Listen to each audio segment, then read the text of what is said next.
welcome to your award-winning The Reasons I'm Broke podcast, bringing you the reasons we're broke, ranging from comics, movies, TV, video games, and more.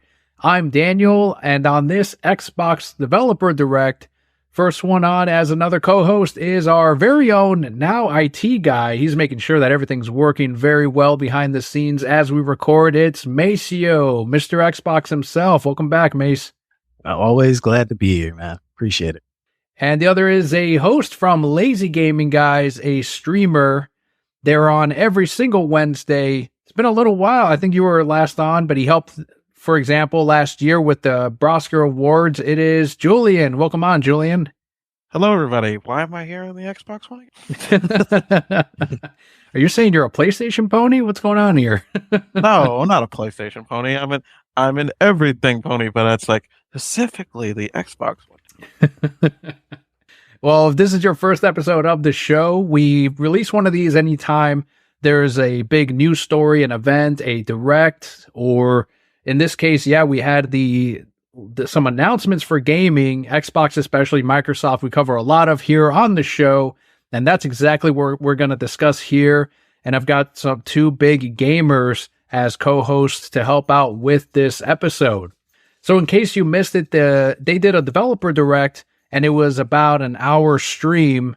And this is something that Microsoft has done in the past. And before we let's actually jump into the games, and then we'll discuss our overall thoughts on these announcements. So the first one is Avowed, which is Obsidian's upcoming fantasy RPG. And from the trailer, you saw dynamic combat. There's also narrative decisions that you can make in the game, and it's got a vibrant world in the living lands. So the game features diverse environments, flexible combat, swappable loadouts, rich storyline. It's all set in the world of Eora, and exclusive on gameplay will be revealed it is now a released Xbox podcast interview. I just heard it today, actually, while I was at work. And they did talk about some of the things that you can do, like dual wielding, and a lot of these missions that the ones they showed on the trailer were optional. So these are things that you can completely miss. It is a massive game. It launches this fall for the Xbox Series X and S, PC, and cloud, available on Game Pass and PC Game Pass day one.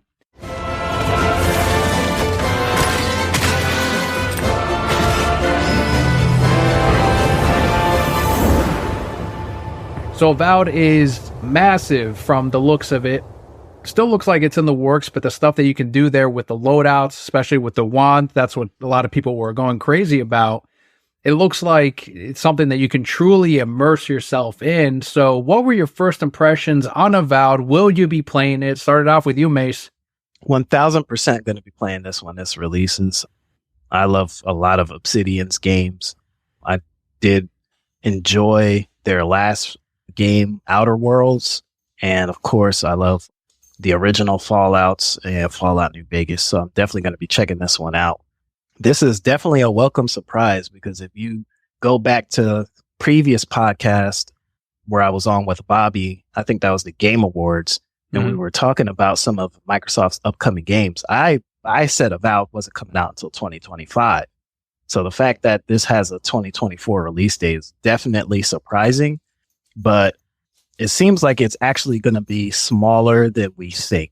It's not going to be as massive as it seems like we thought it would be, because they were pegging this to be Obsidian Skyrim. Right. And obviously Skyrim is a huge game, but it seems like it's going to be just a fantasy version of Outer Wilds, which Outer Wilds is like a 40-hour game. You could probably stretch it to about 70 or 80. But the worlds in the open world part and some of the maps that you can explore, they aren't that big. But definitely the more my focus on this game will definitely be the combat, and then hopefully the narrative decisions actually have a huge impact. They did on New Vegas, and it wasn't so much of a big deal on Outer Worlds. So I'm hoping that that's where they push more of the focus on the narrative and then the combat.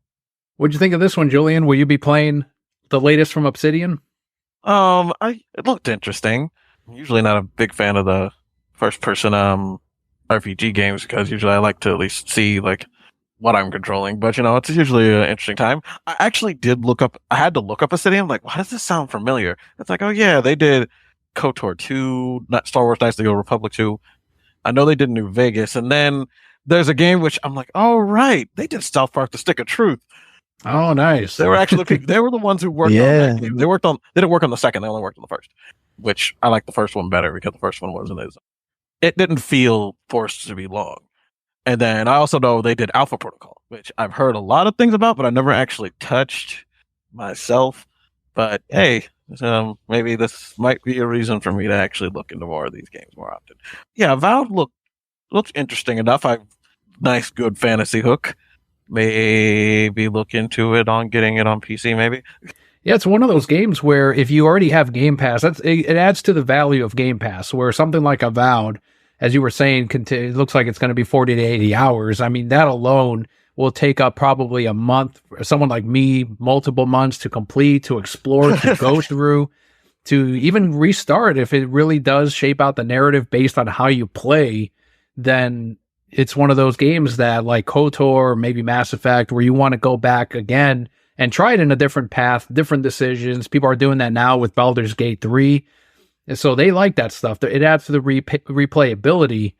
The only thing I'll say about the gameplay they showed, and maybe it's a product of these kinds of games, but I saw it did look a little bit unpolished still.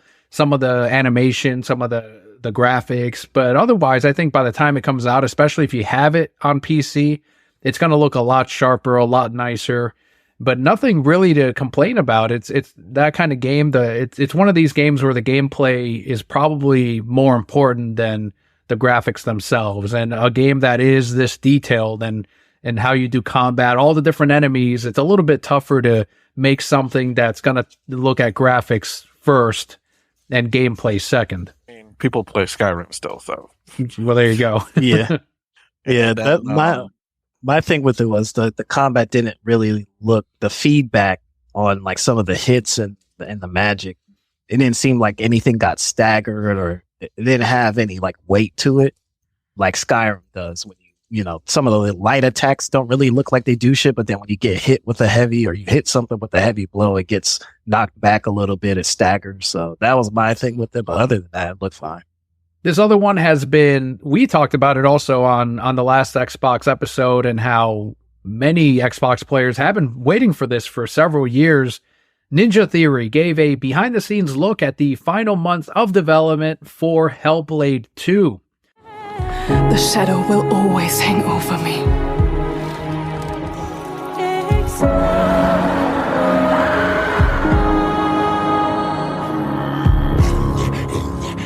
Set in Viking, Iceland, the game explores Senua's unique perspective, blending cinematic immersion, brutal combat, and visually stunning details. So this game is priced at $49.99, and it does maintain the narrative focus as Hellblade 1, which also offers a unique audio-visual experience. It is launching very soon on May 21st, and it will be available on Xbox Game Pass, Xbox Series X and X, Windows, and Steam. So a lot of people immediately pointed to the price, and I'm sure you saw this, Mace. You may have even heard it in your circles. You too, Julian. With Spider-Man 2, they were comparing it to that game because they were saying, okay, it's an 8-hour experience is what they were saying. It's as long as Spider-Man 2, but Spider-Man 2 is what, a $70 game? This one is $50.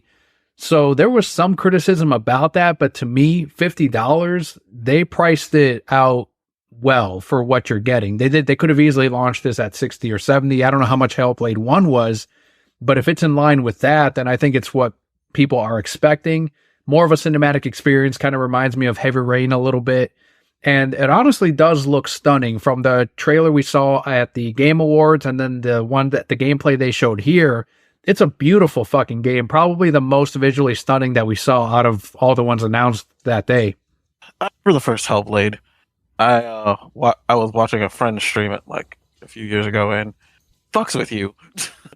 How so? A whole like psychosis. That's the word. She has psychosis, the main character. So it's like, you don't know what's real, what's part of the psychosis, and it's like it messes with you in the gameplay aspects and everything. So, and he said it was fun, but he's wary of doing it again so soon. But then after I finished watching the thing, I said, "So you're gonna try Hellblade 2?" He's like, "Just give me a moment I'm gonna wait for it to come out and see what everybody says about it, and then I might actually do it because he's more jittery than I am. So I am more interested to see it because he can stomach it. Then maybe I can actually." Yeah, it's an incredible immersive experience. I played the original Hellblade. I believe when it released, it was $40. Okay. It was, if it wasn't 40, it was 50, but it 100% wasn't a full price game when it was released. So keeping it at that cheaper price point makes sense because more than likely it's not going to be like a Mass Effect where there's going to be multiple endings. It'll probably be just the one ending. It'll be one of those games that you just play through one time and then maybe like a couple years down the line, you're like, man, I want to go immerse myself in that again. And trust me, like once you put them headphones on and if you got like a really good monitor or really good TV, if your PC has like, if you could crank the graphics all the way up, or if you're playing on the Xbox Series X and you have the maxed out graphics on there, it's like the immersion is crazy. Because as Julian said, she has psychosis and she's speaking to herself, or at least her self-doubt is speaking to her. So it's like you hear that all throughout, and it's like every little place you go, you'll hear like little small sounds here, little small sounds there. And the game definitely fucks with you because you're sitting there like, oh yeah, I'm solving this puzzle, right? And then the whole time she's saying, "You're stupid. What the fuck are you doing? Like, this is not what you're supposed to be doing. You're doing it wrong." Then you're like, fuck, am I doing it wrong? Looks like I'm doing it right. Then shit, I actually am doing it wrong. And then a wave of enemies come and start fucking with you. There's fucking jump scares in it, even though it's not really a horror game.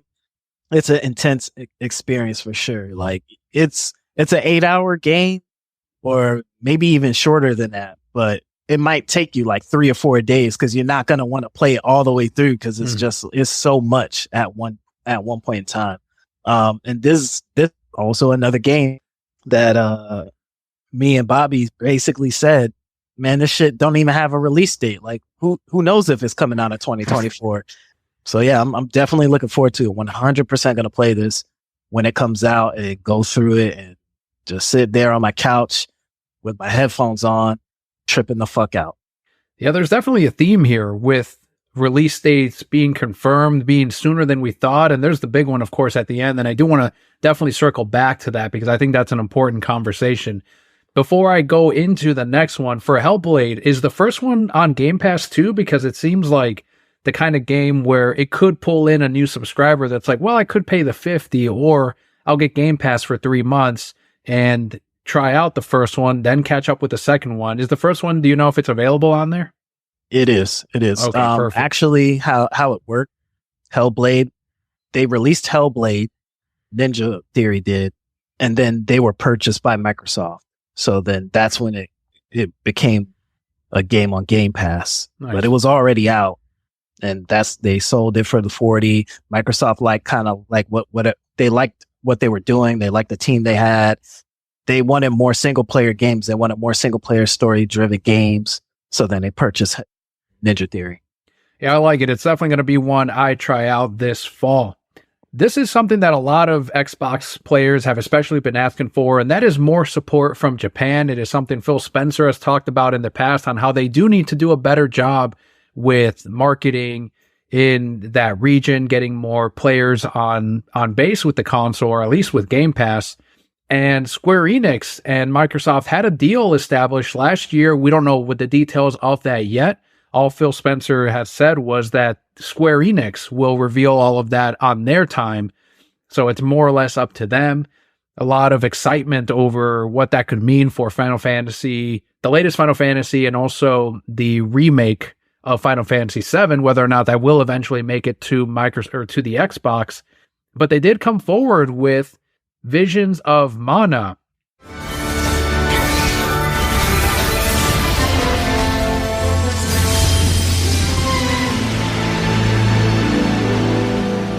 So this first mainline entry in 15 years is set to debut on Xbox platforms in summer 2024.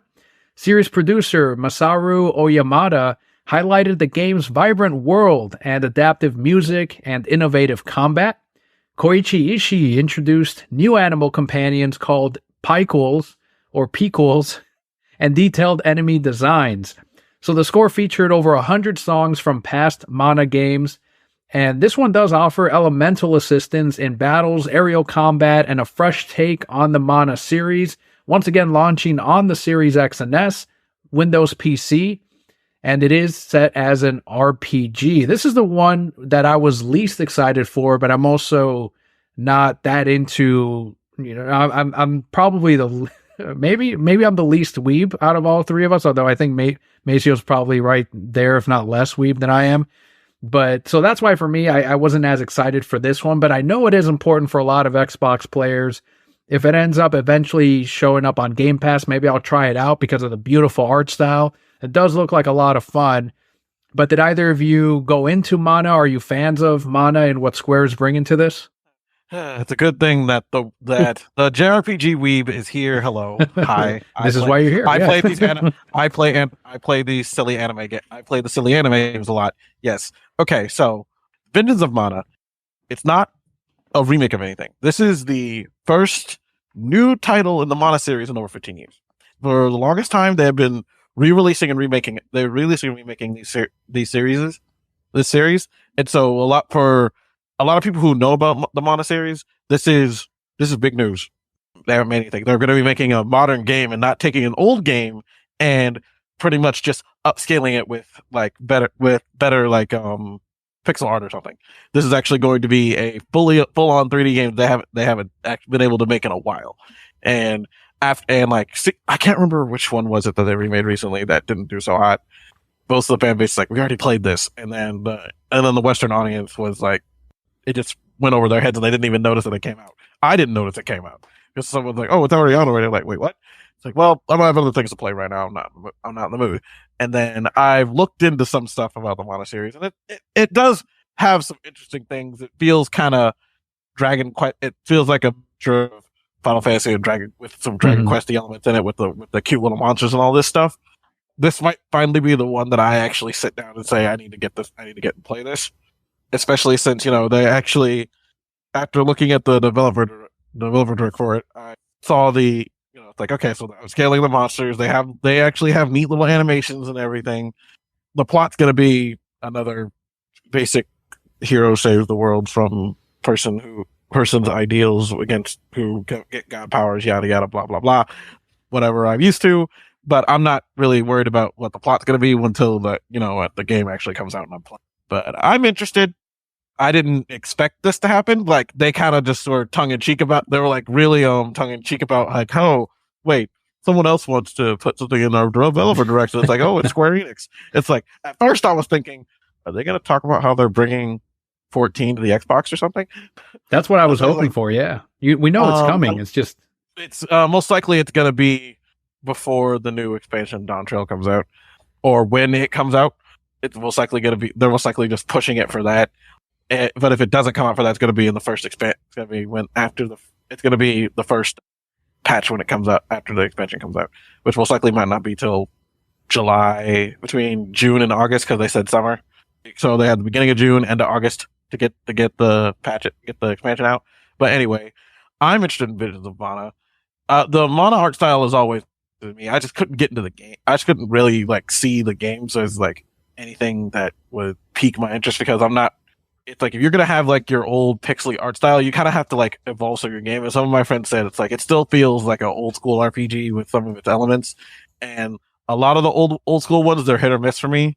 So I didn't want to spend a normal game price for something that might be just them putting a fresh coat of paint on something that that needed more than just a fresh coat of paint.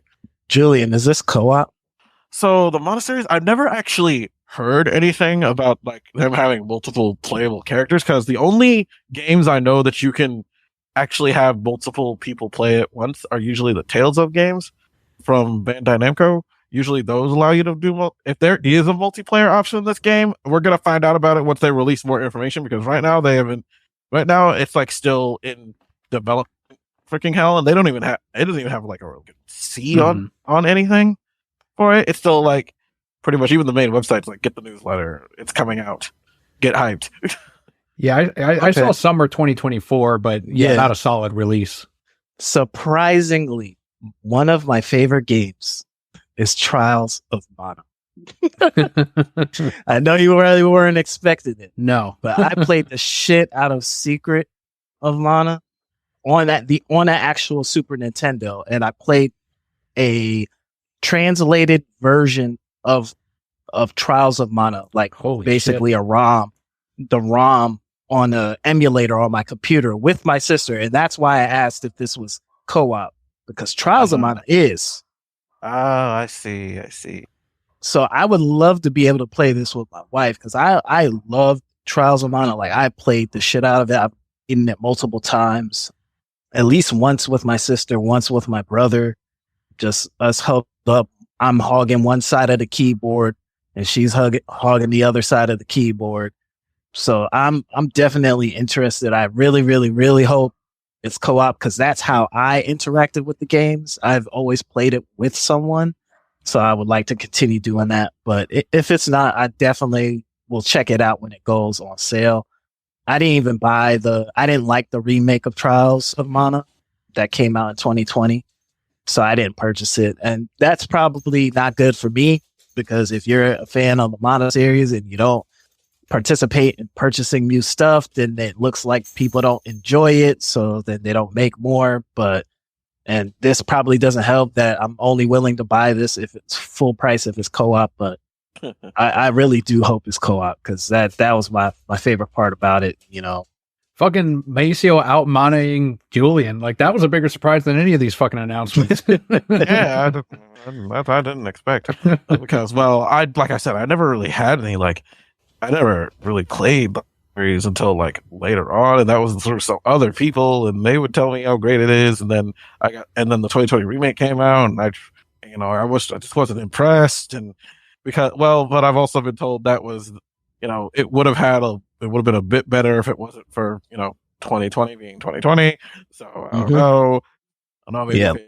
Like, I've played plenty of JRPGs, like, and I got Trials of Mana over like Final Fantasy 7, Final Fantasy 8, Final Fantasy, I think that's 6, the one on Super Nintendo, Chrono Trigger. Like, that shit really, like, I really, really, really fuck with Trials of Mana. So I'm hoping this one is co-op, but.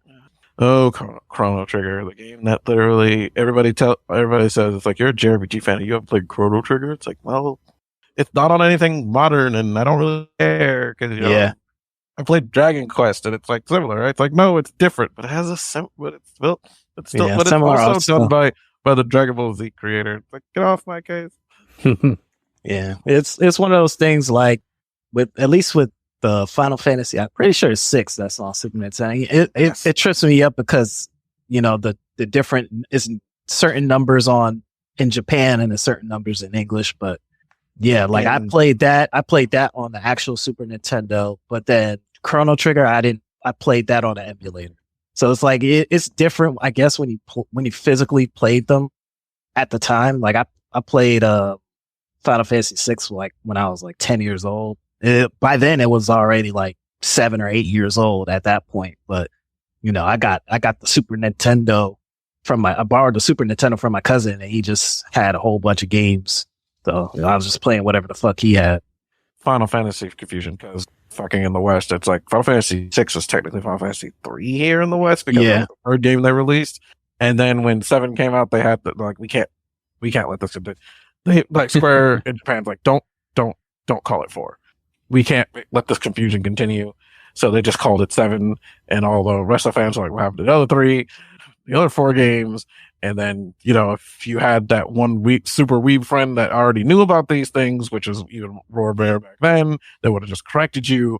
And then by the time 10 came out and the internet actually had gotten enough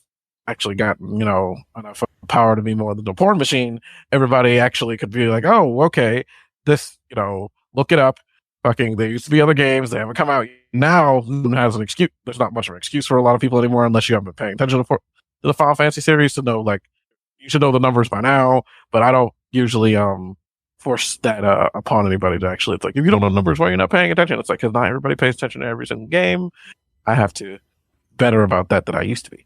Yeah, and that's like the thing too, because like when I say like Trials of Mana, and people are like, oh, it's, I don't even know how the fuck you pronounce it, the Japanese name for it, but they're like, oh, how'd you play it? It never released in America. And I'm like, because I played it on a fucking emulator, dude. Like, it's not really that serious. Like, I played the majority of the Super Nintendo games I played on an emulator, because by the time I grew up and I was like 10 or 11 years old, like the N64 and the PlayStation 1 was out. Like, I wasn't trying to play all that shit. So I had a computer that could run it. Just get the emulator. I don't have to buy anything. It's all free. Like, of course I'm going to do that. Save states and everything. Yep. Well, as Julian was saying, this was it was a surprise that they came on. And I know I heard some people complain that it's like, well, they're not an Xbox developer, Microsoft developer. Why are they on there? And it's like, well, like it's one fucking developer, and it's good for the fan base. It's good for the whole Direct. Yeah, neither is Atlas, but they've been promoting Persona 3 Reload freaking on it comes out on the Xbox YouTube channel first in the West, and then it comes in the West outside of their own YouTube channel, and then it comes out on everything else second. So it's like they're really pushing this as, hey, Xbox players, buy Persona 3 Reload, do it. Actually, yeah, it's a good sign. Xbox, I'm gonna tell everybody, hey, Xbox players, buy Persona 3 Reload, do it. It's a good game. It's an amazing game. Buy it when it comes out. It comes out like the 2nd of February. Buy it. Go break for it. Aside from the trouble that Square Enix was in, especially last year when they launched the last Final Fantasy, and their stock immediately dropped. They did that deal with Microsoft, though, right after, I think 2 weeks after their stock plummeted. And then it's like, okay, this is good. And now we're seeing some fruits of that with this announcement. Aside from Final Fantasy 7 and the latest Final Fantasy, is that 16, was it?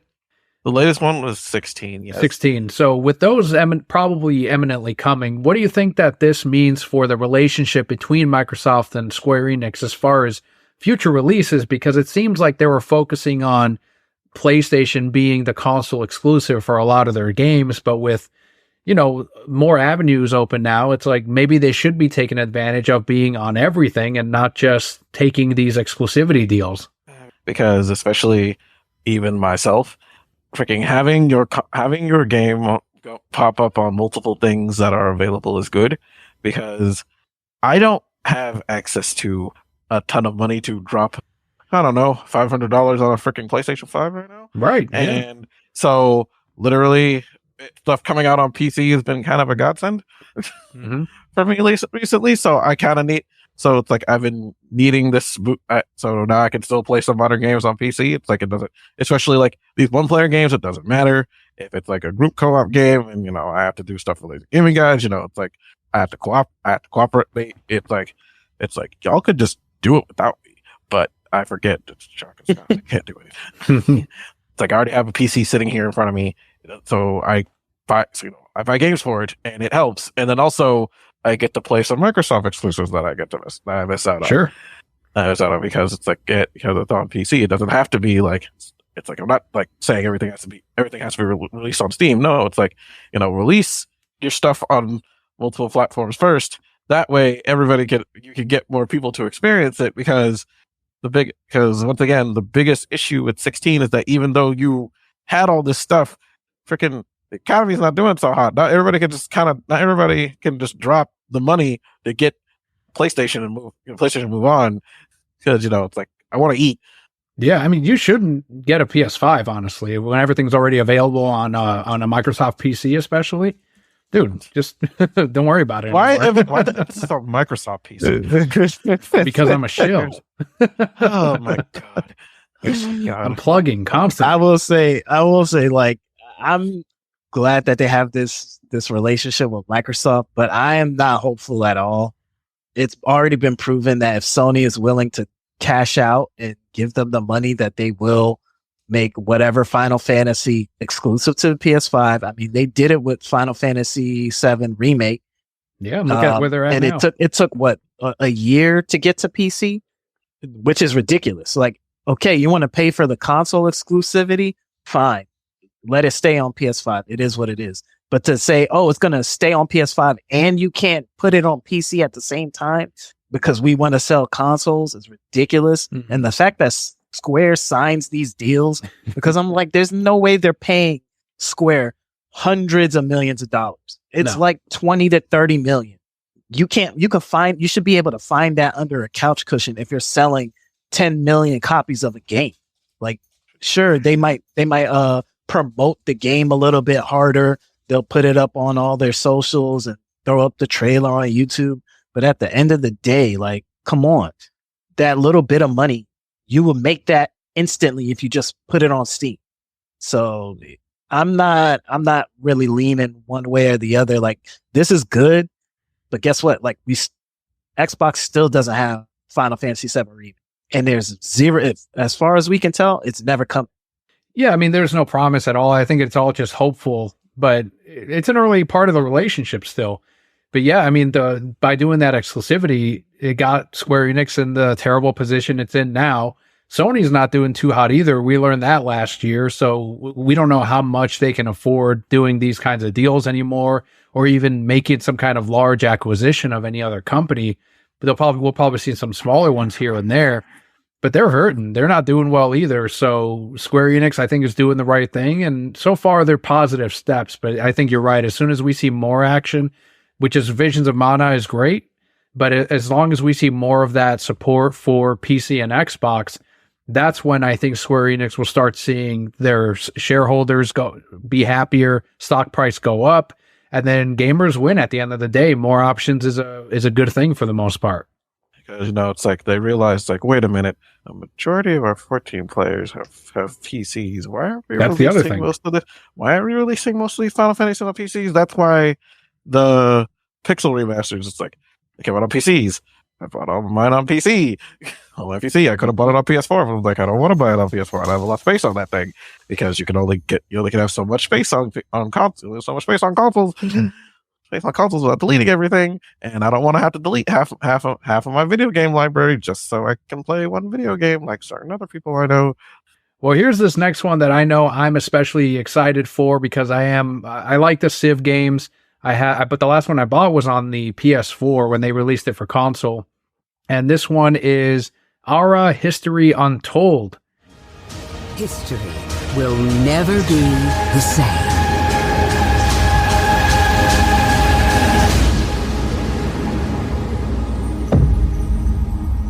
It comes from Oxide Games, and it reveals innovative features such as a crafting system, simultaneous turns, and a living world with diverse biomes. So this strategy game allows players to build nations, rule as historical figures, and experience true simultaneous turns. Ara History Untold aims to redefine the historical grand strategy genre with endless possibilities, set to release this fall on Windows, PC, and Steam, available on day one with PC Game Pass. So the designing director, Michelle Menard, talked about the new mechanics that we haven't seen in games like Civilization, and also emphasized the support that they're receiving from Microsoft in developing this ambitious project that looks massive. I was honestly disappointed that it's not going to be available on Xbox, but it's such a massive game that I think it's best played on a PC anyway, especially with all the details in the game. The keyboard and mouse tends to lend itself a lot better to these kinds of games than console. When they released Civilization on the PlayStation, it had kind of a revamp on the controls and on the overlay. So it would take a lot more additional development just to translate it to console. But honestly, it looks amazing. It looks incredible. Not something I'm going to be able to play right away, but I'll definitely be watching some Let's Plays on it. It's about time somebody actually tried to freaking compete against Civilization, honestly. Civilization's had the freaking market on that historic and history genre thing. I don't know if there is anybody else out there. I don't know if they exist, and that's the problem. Are they the same developers? the people who made Civilization make this. I have no idea. Oxide Games, yeah. I forgot. Yeah, but it's like it's about time they actually try to make something out of. Well, be honest, it's something outside of Civilization, because you're Civilization's been doing the same thing for years. I know someone who plays Civilization, and they just got tired of it because it's like there's nothing really changes too much. At the end of the day, it's the same thing over and over again. So maybe this game will actually be something a little different, and then he might actually enjoy it. I texted him about it, but I never got a response about his input on it, because it was in the middle of the day yesterday, and then he's bad at texting me back. So I've never really been into the Civilization like aspect, like RTS games like that. Usually the only RTS games I've played were like Command and Conquer games. Like I played like a couple of them when I was younger, because my dad would randomly get bargain bin PC games from freaking like Walmart or Best Buy. There we go. He would get the shit from Best Buy, and then suddenly I have Command and Conquer Tiberian Sun in my house, and I'm playing it and trying not to, and sending hordes of robots to not get killed off by random bull monster things. I'm blanking on it because I haven't touched the series in years. But it was entertaining to, RTSs are fun. I mean, they made one out of Halo, for God's sake. So, it's not like there isn't a audience for this stuff. This new Civilization. And then also them being on consoles, it makes sense. There's too many buttons and layout things that you need to set up for this kind of stuff. And then if they're gonna have like people responding to this stuff, it's gonna be difficult to you're actually responding to it on a controller keyboard, little like pop-up keyboard sometimes. I played the original Command and Conquer, and it just wasn't for me. These type of games aren't my jam.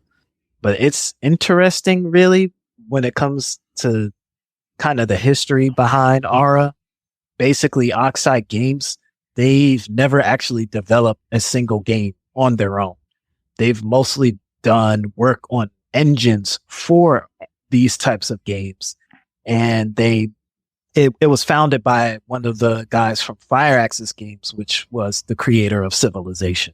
So that's maybe where you're thinking. Yeah, what I'm seeing here is that the many members of the Oxide Games team worked on prior games in the Civilization series. Yeah. So that's pretty much where the beginning of the development studio started. They co-developed Ashes of Singularity with I can't remember the developer, but pretty much there's nothing else to their name. So Microsoft has given them a lot of leeway to have them put them on the big stage. Mm-hmm. It seems like they're also publishing this, as far as I can tell, because it was supposed to be Microsoft's Xbox Developer Direct. So I would think that if it's on here, that they're publishing it. Yeah, it's published by Xbox Game Studios.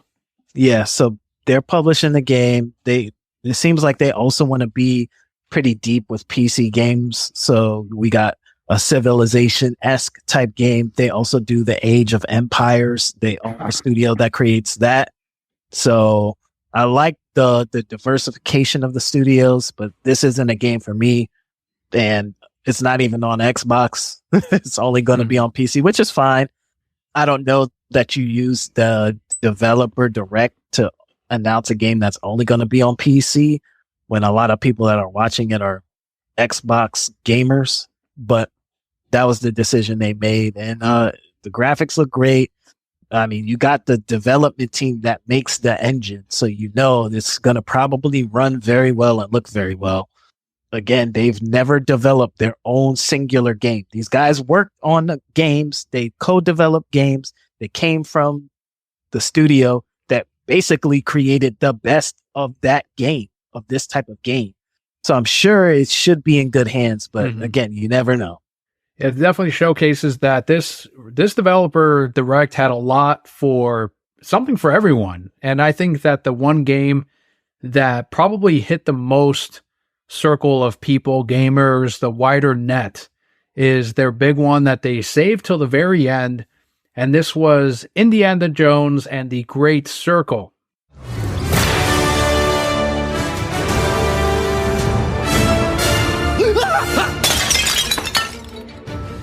You have any idea how old that was?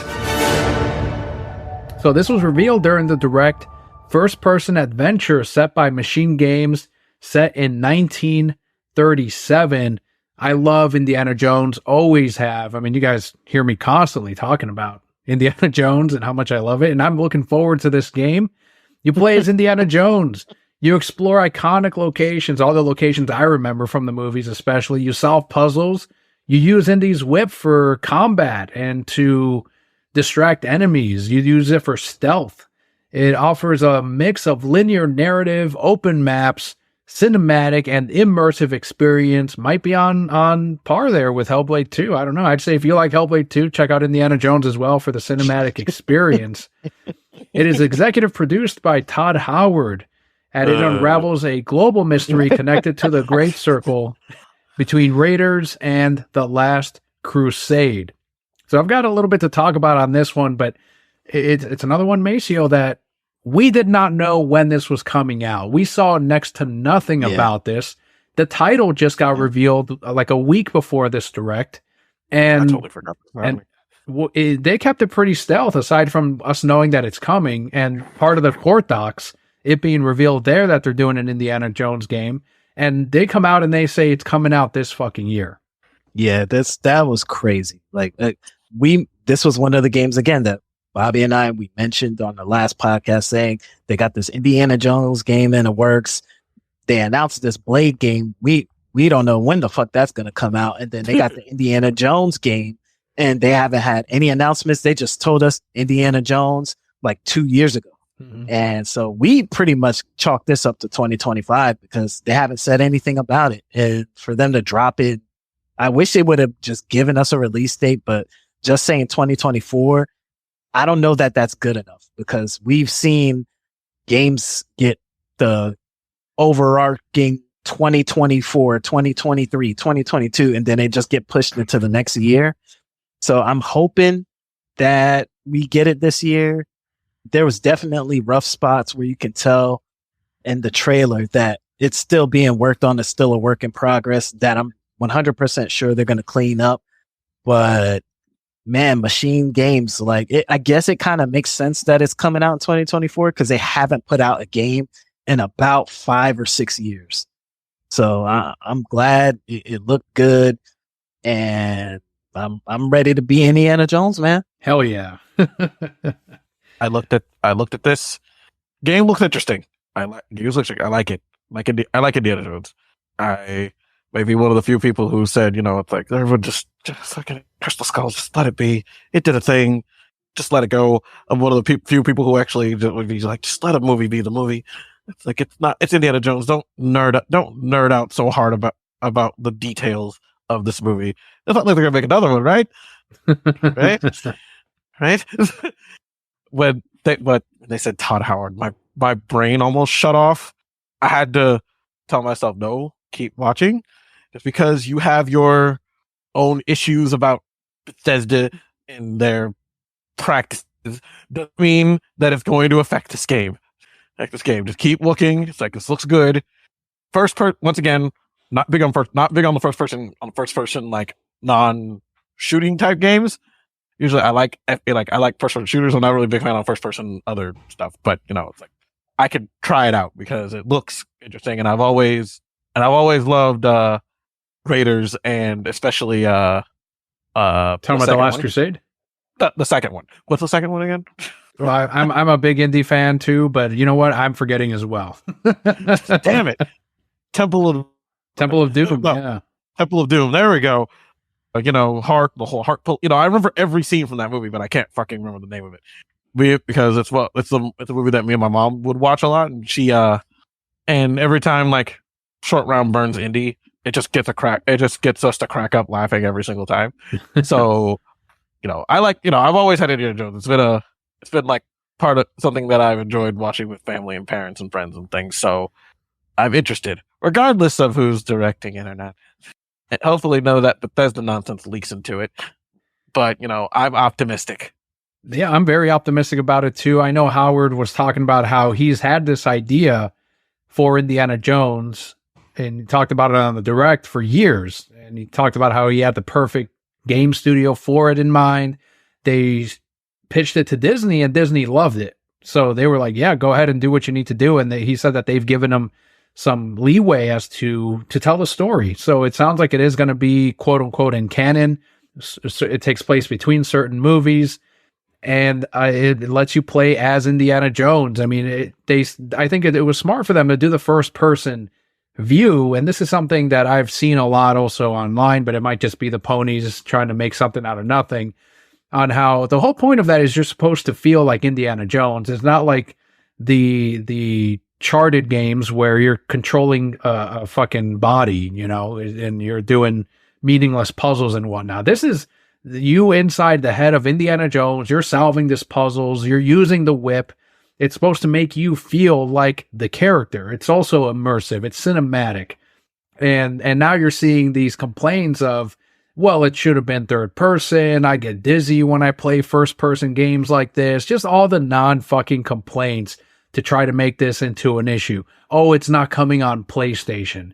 That's the main problem. They're mad that they can't play it, or that they won't buy or get a PC and just play it on there. Because if this were coming out on PlayStation, none of those would be problems. The fact that it's a first person, or the fact that they get dizzy playing it.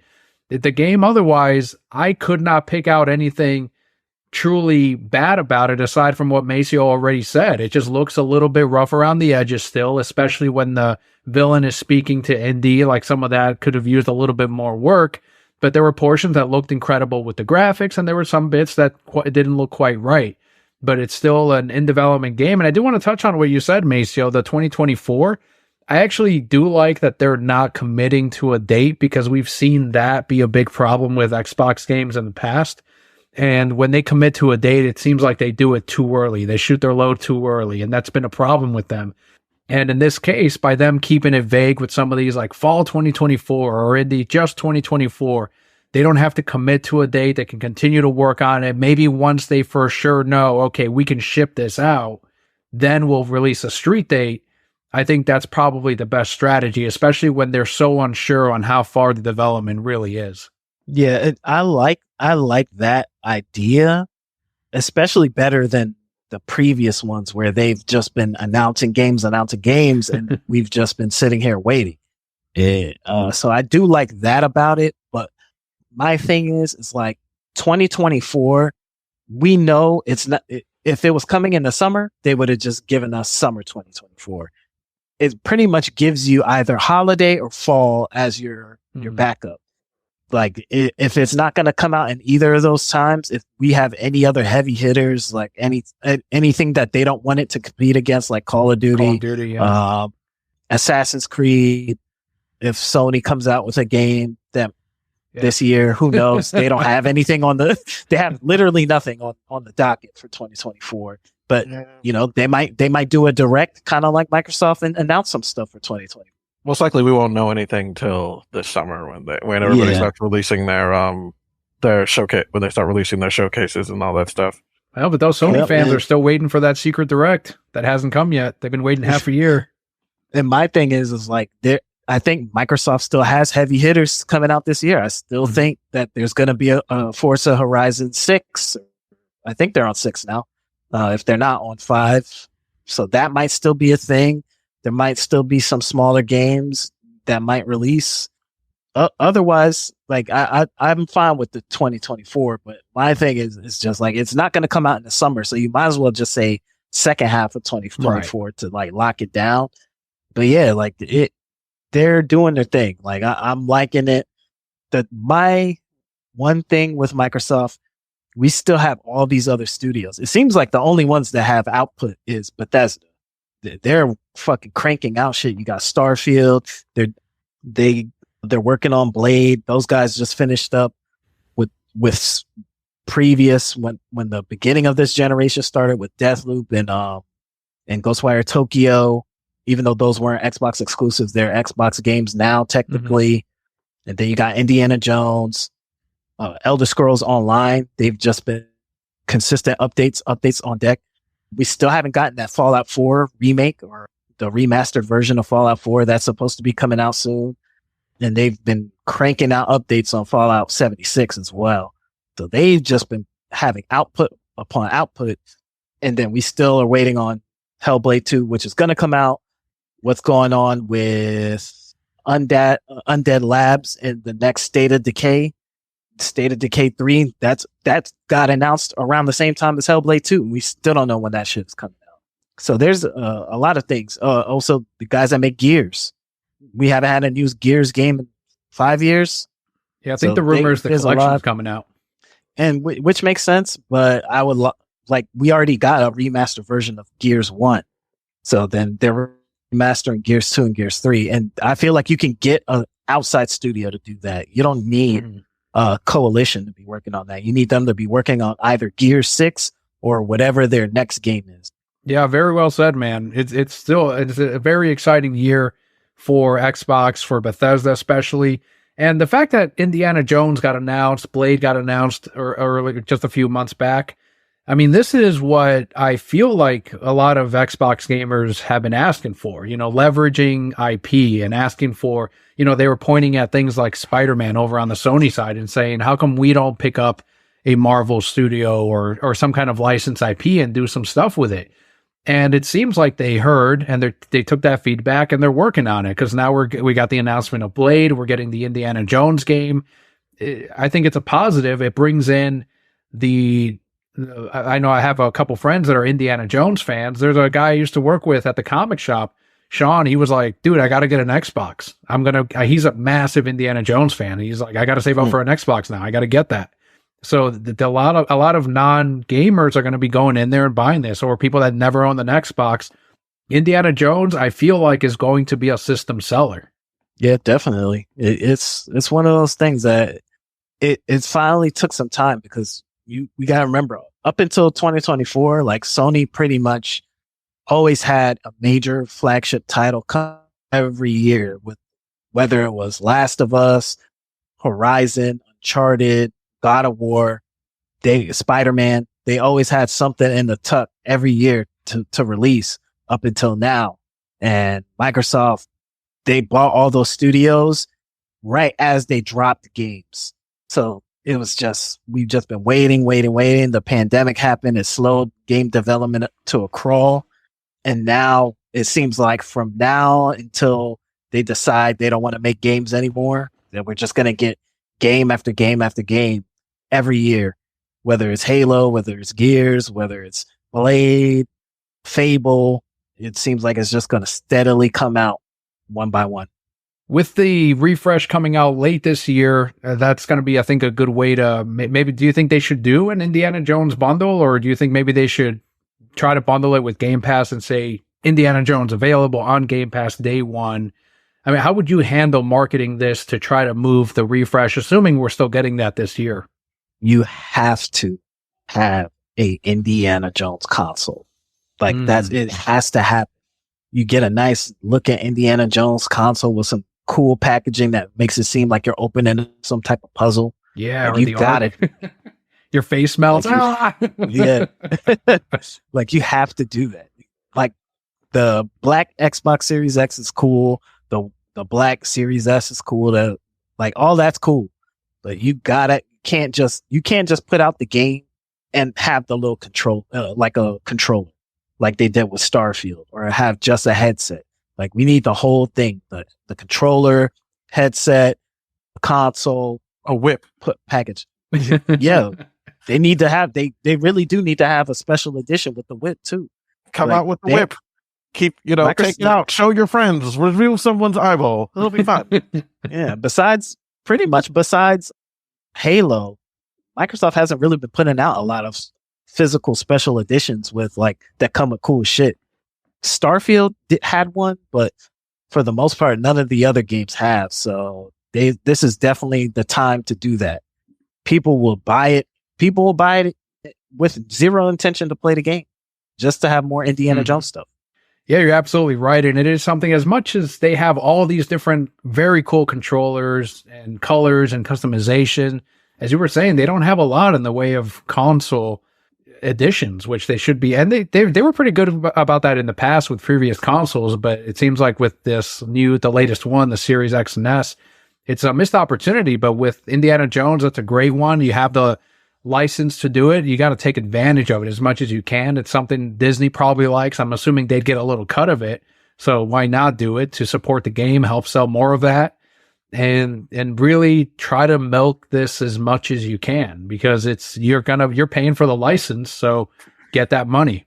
Overall, this Direct had, again, a good amount. Before we go into some of the negativity that I saw, what did you think about the overall variety of announcements, the surprise announcements, and what would you grade this Direct, let's say A through F? And I'll start with Julian. What were your overall thoughts on this one? I give it a B. Mm-hmm. I kind of expected a little more. They did kind of spin their wheels a little bit on some of the developer talks, on letting the developers kind of like talk a little bit on it. But that's pretty much my own lack of give me games, show me stuff, show me actual gameplay stuff. They showed me the gameplay stuff, which is really good, but like you're like, I don't want to see these nerds. It's like on the first game, it's like, okay, don't pan the it's like, fucking, do y'all know how to do this? Don't pan the camera to the side of the guy who's clearly reading, who's clearly going to only be looking at the teleprompter in front of him, because these are all game developers. They don't, we've seen what happened with the dude with freaking No Man's Sky. You can't just put game developers in front of people and expect them to know what they're doing. They've learned, it's like, no, we got to give them, we got to have them saying something, but don't cut off to the side when he's in the middle of him talking and clearly he's still looking at the teleprompter. That was the teleprompter they made. It's like, okay, just keep it focused on the front part, so we don't know he's not looking at reading something else. But anyway, that's one problem that irked me. And then the Charles Amano people trying their hardest to speak English. It's like, good job, you tried. You've been practicing your English. Good for you. It's very choppy. It's hard to understand these stuff. Overall, but I'd say if they had like maybe one or two more things they announced, I would have it would have been a good one. I can honestly say this is better than the Zoom call fiasco. What was that? I didn't hear about that. Back in 2020, where in like, I want to say April or March or something, like in April, like in the late spring, early summer, they were, everybody's like, okay, we got to talk about stuff, but we can't because pandemic things. So they had like developers on a Zoom call and all this, like, and it was very unpolished and kind of like, and then 2 weeks later, PlayStation came out with something that looked a little bit more professional. And then Nintendo obviously just bided their time and came out with something even more professional than either of them, which good on Nintendo, because, they knew it's like, we can't force people to let people buy what we have right now and then fucking try to promote new things to keep the status quo and the money, because it's like, well, also because Nintendo had just released Animal Crossing and we're making all the dimes off of people and their crazy money and their I'm stuck at home money. So they didn't really have to worry about talking about something as soon as possible and everything, like unlike Sony and PlayStation did.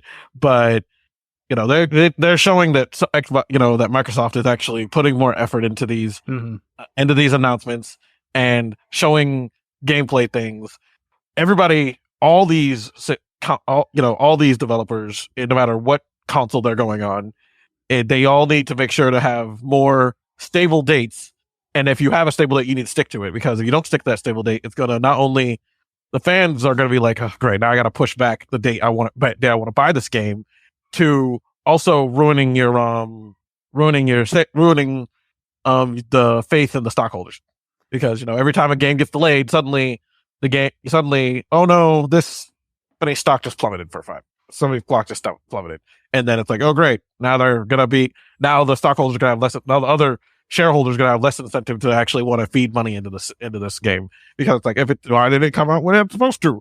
How dare this game I'm never going to touch, and I'm just going to make money off of actually fucking not release on time, because people have lives and don't want to fucking stretch, and not everybody can fucking pump out a game within 5 minutes like it's a damn t-shirt.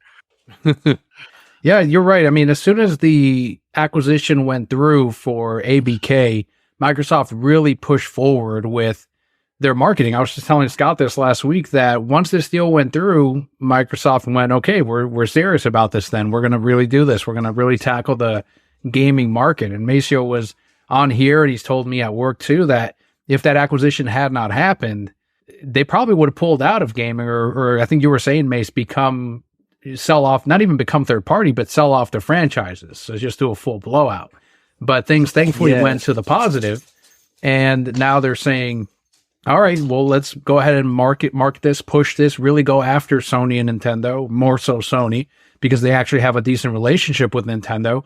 And I think we're seeing that with this. I think this would have been a very different direct, very different set of announcements had that deal not gone through. How about you, Macio? What were your overall impressions on this, and what would you grade the developer direct? Definitely, it's trending in the positive direction. I do wish that in these instances where they have these developer directs, that you got the developers there, you probably should show a little bit more gameplay and less somebody working on something in the cubicle. I don't know why they choose to do those shots of walking through the office and showing people working on shit instead of just showing us gameplay. Because it doesn't look, so they don't look like they're running a gaming sweatshop. Yeah, like come on, man. We know the real truth. We know when the cameras cut off and the camera crew went home, that at 9 o'clock there was a guy sleeping at his computer, crunching away, and then the whips began. The whips started again. It's like back to work. And we know how you guys work, man. We know how the game developers work. But either way, I feel like it should show a little bit more gameplay.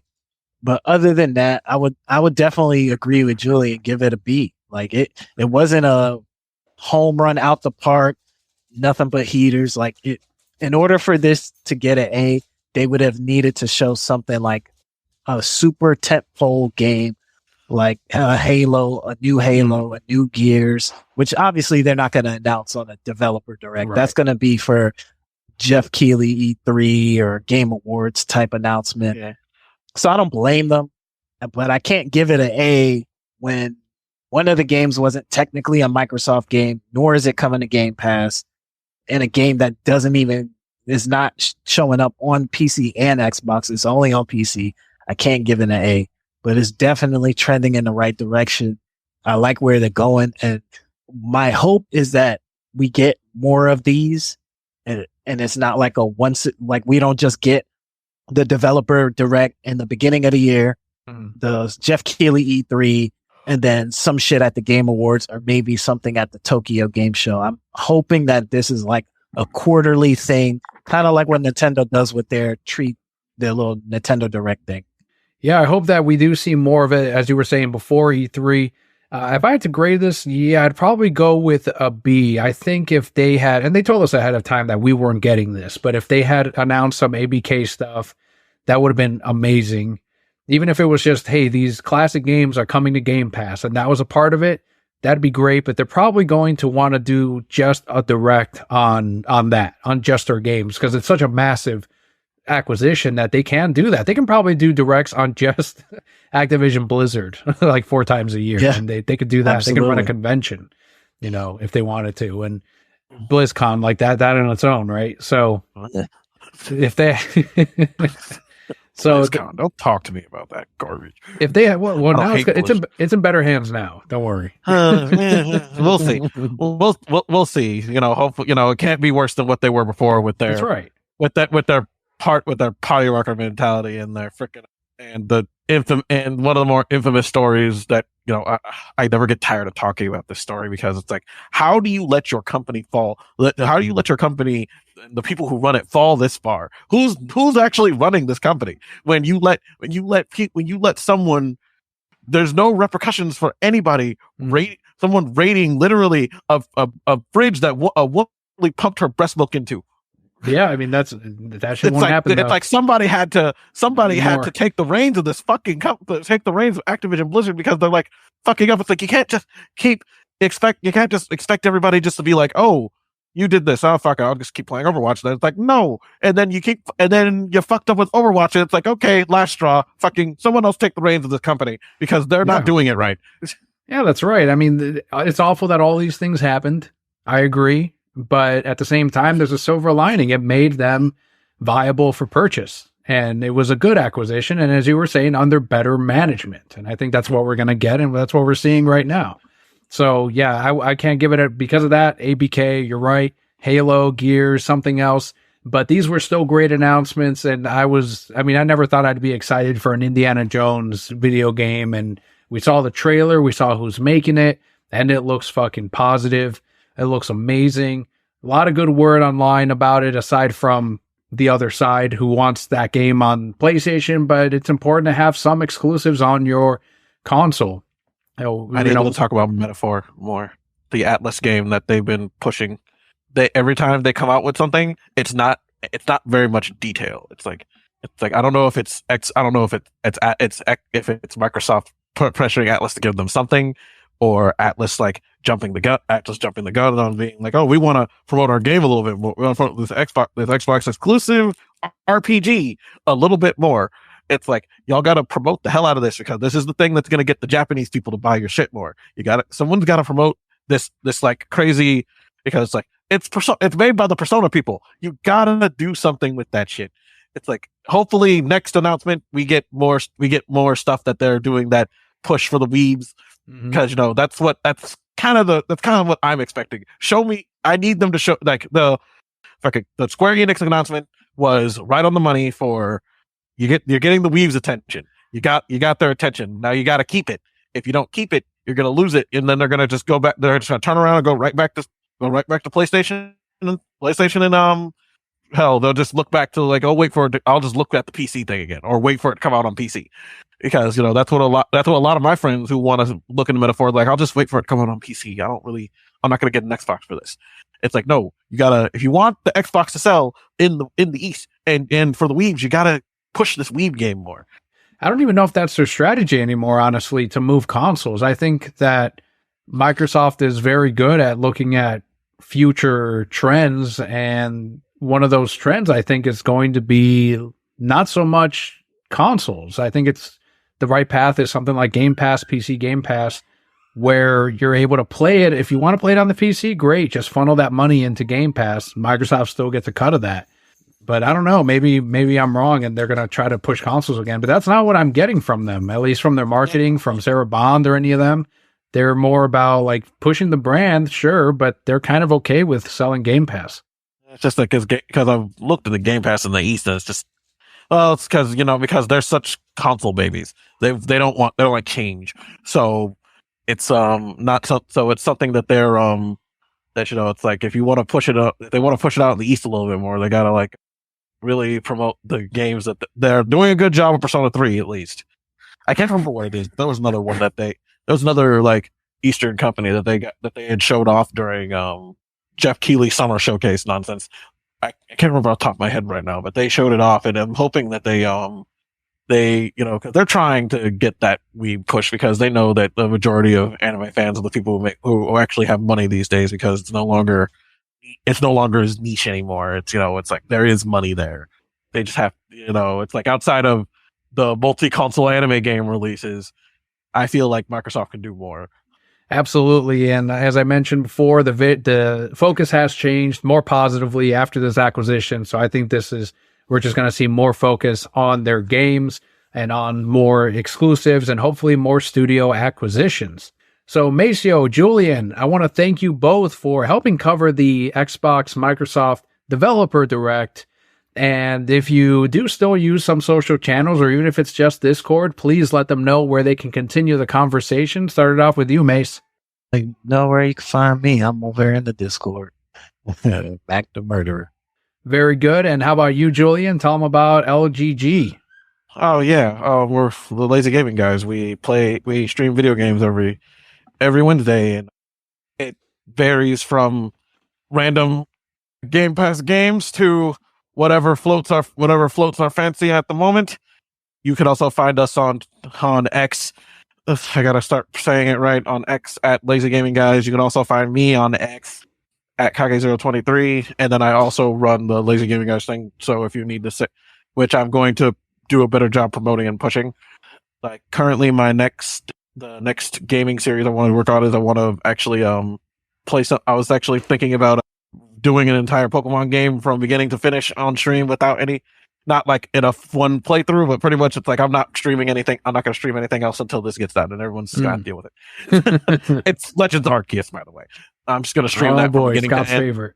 Scott will get over it. Scott will get over it. He's not going to be looking at it anyway. And then because he does, it's like he just played the game more often. He barely touches the normal Pokemon games right now. He's very distracted by every other thing. You can also find me on the Discord as, let me make sure I say this right. Oh yeah, but it's still Buttcam. You can change it anytime you want. Yeah, but if I change it, you're going to change it back behind my back. I know it. I've never done that. I'm not the LGG Discord. No, we only change Jacques' name, okay? Because sometimes it's fun to randomly change his name to stupid things that he says, or just changing his name to was it, and then he never fixed it or noticed it until I said something a month later. It's fun, but anyway, we also have a Discord that's usually linked in our video. So check out our videos. Look at old streams, see the fact that I'm the king and I do everything. And as always, make sure to tell a friend about the show if you have someone that's into Xbox gaming, comic books. Rebel Moon, we just did the review for Rebel Moon on Netflix, and right now we're working on the Brosker Awards, which should be in March. I've got a tentative list of nominations, but we got to pare that down and get some more suggestions from the rest of the hosts, but that is definitely in the works for this year as well. Once again, probably in March.